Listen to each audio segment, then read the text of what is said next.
सरस्वती रखले होली कला सब छाउड़ी गे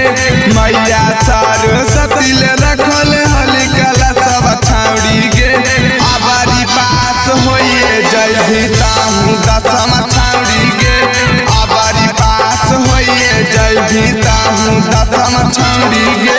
मैया सरस्वती रखले होली कला सब छाउड़ी गे मैया सरस्वती रखले होली कला सब छाउड़ी गे आबारी पास होइए जय भीताहू दसम छाउड़ी गे आबारी पास होइए जय भीताहू दसम छाउड़ी गे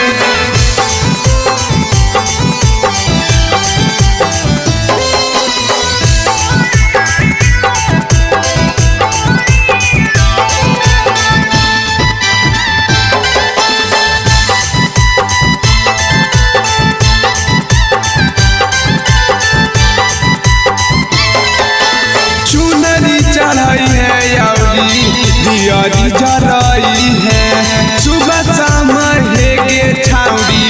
अगरबत्ती देखाई है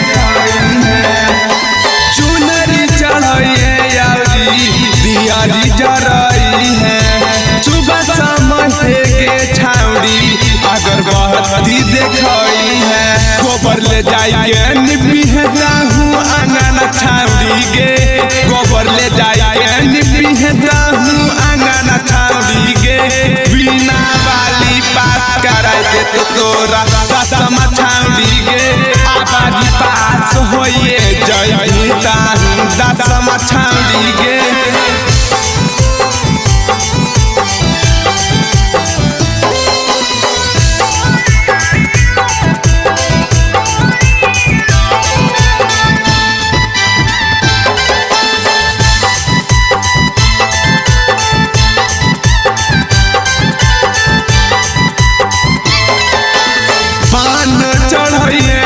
फूल चढ़ाई है पूजा पाठ करी है गे आरती दिखाई है पान चढ़ाई है यावरी फूल चढ़ाई है पूजा पाठ करी है गे आरती दिखाई है